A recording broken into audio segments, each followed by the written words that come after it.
Karena dulu kalau waktunya sholat atau waktu masuk jadwal sholat, kalau orang masih bekerja, dia akan diculik sama hantu atau jin. Mencari rumput seperti biasa, Bapak Pairin bertemu dengan kuntilanak merah tersebut. Tetap bekerja, tetap mencari rumput. Tiba-tiba ada sosok hitam yang ada di depannya. Kejadian tersebut mengganggu keluarga saya. Maksudnya mengganggu tuh menjadi was-was. Tetangga saya juga yang lain juga menjadi was-was. Jadi seolah-olah kita kayak seperti diteror dengan kabar tersebut. Tapi ya kita tetap menjalaninya seperti biasa.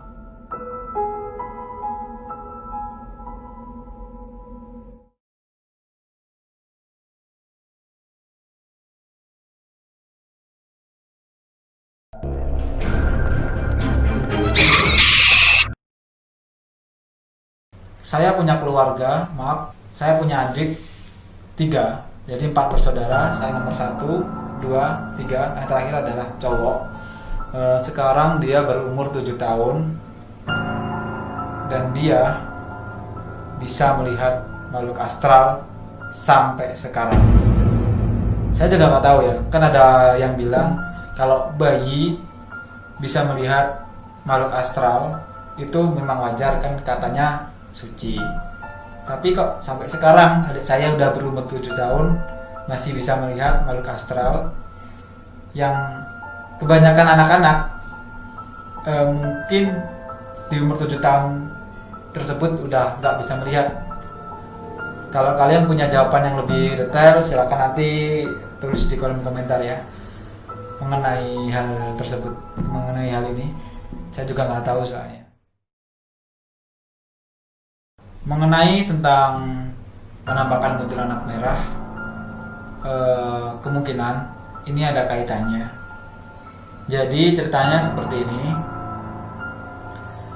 Habis Bapak Pairin ketemu dengan kuntilanak merah tersebut di hutan, dan beliau istilahnya kapok, jadi nggak berani mencari rumput lagi di tempat tersebut. Jarak 1 minggu saya mencoba atau pengen tidur di belakang rumah, maksudnya bukan di belakang rumah yang hutan tersebut, bukan, kamar yang di belakang. Dan kebetulan kamar tersebut tuh dia bersampingan, jadi ini kamarnya, dapur agak di tengah, ini dapur, sini yang kamar mandi yang kemarin saya ceritakan yang tingginya cuma segini itu. Nah, saya tidur di kamar tersebut. Ya seperti biasa, tidur seperti biasa. Cuman kamarnya kan memang lebar sekali yang belakang. Dan tempat tidur juga lebar sekali. Saya tidur di situ. Saya sebenarnya sih bukan berkemauan ingin tidur di situ banget, bukan. Cuman pas memang pengen aja, dan saya ketiduran juga. Dan di waktu tersebut saya merasa seperti mimpi dihajar atau ditampar sama cewek. Atau ada kemungkinan saya juga gak punya permasalahan dengan orang lain, atau mungkin ada sesuatu hal yang lain berkaitan dengan ini. Saya ditampar dengan wanita, lebih tepatnya sih bukan ditampar sih ya, kayak ditonjok, dan saya langsung terpental dengan jarak sekitar 2 meter, 2,5 meter. Saya dihajar. Mimpinya singkat memang. Saya mimpi dihajar sama wanita tersebut. Sampai saya terbangun kaget karena memang mungkin ya mimpi buruk ya, rasanya seperti mimpi buruk. Saya kaget bangun dengan keringat yang udah bercucuran dan rasa sakit yang terasa itu sampai bangun. Di sebelah kiri nih saya ditonjok, dan saya kan takut kenapa-napa. Saya lihat di kaca, dan apa yang terjadi yang saya lihat di kaca, sebelah kiri saya ini bercucuran darah banyak sekali. Saya juga nggak tahu kenapa. Kalau memang saya terbentur, harusnya saya jatuh. Kedua, kalau memang saya kena benda tajam, di tempat tidur saya nggak ada benda tajam. Kalaupun memang kena benda tajam, harusnya ada bekas luka atau bagaimana. Ini nggak ada. setelah saya bersihkan pakai air, saya langsung bersihkan saya pakai air karena takut. Saya bersihkan pakai air, saya langsung lari ke kamar orang tua karena ketakutan. Besok harinya di sini nggak ada bekas apapun. Kalau memang itu mimpi harus kalau memang itu kena benda tajam atau saya terjatuh, harusnya posisi saya juga nggak seperti itu. Saya posisi bangun seperti biasa, kaget gitu, udah keringetan, teman ini udah berdarah-darah. Saya juga nggak tahu kenapa. Atau ada kemungkinan kembali ke video saya yang sebelumnya, Hororis part 6, yang saya bertemu dengan sosok putih di hutan dan wanita yang duduk di pohon mangga, di atas pohon mangga, dan yang ketemu di kamar mandi. Mungkin ada keterkaitan tersebut atau dengan kutiran anak merah, saya juga kurang tahu. Cuman saya yakinnya ada keterkaitan dengan mimpi saya yang ada di hutan tersebut. Kemungkinan sih seperti itu, kemungkinan. Cuman saya merasanya seperti kayak terganggu sekali dengan hal kejadian tersebut yang saya rasakan. Itu pengalaman saya sendiri habis ada kejadian dari bapak pilot tersebut, dan itu membuat saya benar-benar gelisah setiap hari. Di suatu malam, saya dengan 3 teman saya itu pergi memancing di danau yang di tengah hutan tersebut. Jadi saya berani karena memang kan ada teman-teman saya. Habis saya cari umpan pun juga saya carinya di dekat-dekat rumah. Saya gali-gali gitu. Teman-teman juga cari di dekat rumah. Habis saya dapat umpan, saya berangkat di situ. Saya bertemu dengan orang lain beberapa.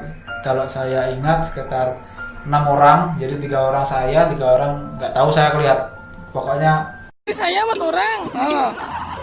Saya aslinya 2 orang ya. 4 orang saya kemana? Satu itu. Saya satu. Enggak. Lupa ingat soalnya kan gelap sekali. Itu saya mancing di situ kira-kira jam 11 malam. Mancing di situ. Saya perkiraan sih jam 1 atau jam 2 mau balik ya. Atau gak gitu, kalau bisa sih lebih cepat. Cuman kan saya jam 1 aja belum dapat ikan sama sekali. Ya di waktu itu kita berpencar, 3 orang berpencar, saya sendiri-sendiri, teman-teman juga sendiri-sendiri, dan karena kan danaunya lebar sekali, jadi saya sendiri-sendiri sama teman-teman saya mancing gitu santai sambil mainin handphone.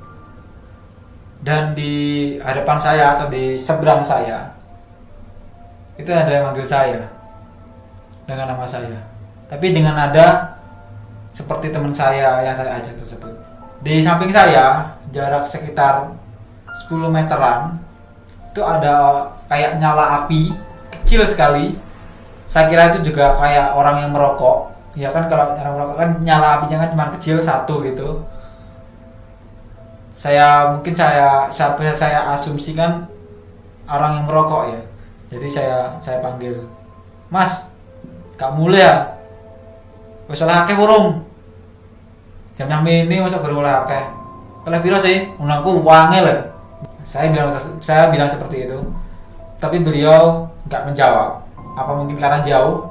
10 meter mungkin jauh ya. Cuman kalau posisi sunyi di tepi danau, apakah enggak kedengeran? Ya, hal tersebut membuat saya bingung. Kenapa kok enggak dijawab? Apa enggak kedengeran atau bagaimana? Saya panggil lagi.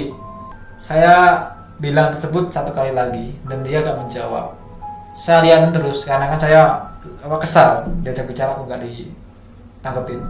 Saya lihat terus. Lama-lama api tersebut, saya kan langsung kayak berasumsi kalau saya kan langsung kayak negatif gitu, maksudnya pemikiran negatif. Api tersebut saya perkirakan takutnya dia membesar, jadi api besar gitu, seperti kalau kita tahu Banaspati kan dia api, makhluk jin yang berbentuk api. Saya perkirakan seperti itu. Tapi setelah saya pandang agak lama, api tersebut lama-lama menjadi dua, seperti mata yang menyala merah menatap saya dengan. Merinding saya menceritakannya, sumpah. Setelah saya kayak ini merinding saya. Itu matanya seperti yang melihat saya sekali, seolah-olah kayak makin lama makin besar, jadi kayak seolah dia mendekat. Saya langsung lari, buang umpan saya, buang panci saya langsung lari. Padahal saya nggak bawa senter, nggak bawa apa, langsung lari. Tapi karena kan saya hafal jalan, jadi saya langsung balik ke rumah. Saya tinggalin teman-teman saya di rumah. Saya WA, saya WhatsApp, cepat pulang, saya gini, cepat pulang, takutnya nanti mereka kenapa-napa. Akhirnya mereka pulang juga, langsung balik tidur di rumah saya. Itu pengalaman real, nyata yang pernah saya alami. Dan itu lagi sendirian mancing lagi, terus ada yang kayak gitu, saya sangat ketakutan.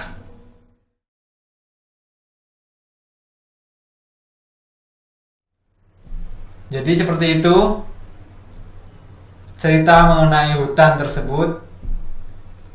Bukan saya saja, orang lain juga mengalami. Ada yang pernah menemui orang yang mirip dengan saya. Pas malam-malam gitu, ada pohon yang tumbang langsung mengenai atap saya. Dan terima kasih untuk kalian yang sudah setia menonton dengan channel cerita horor. Jangan lupa like, komen, dan subscribe itu. Selalu support channel cerita horor ini. Terima kasih banyak. Sekian, matur suwun.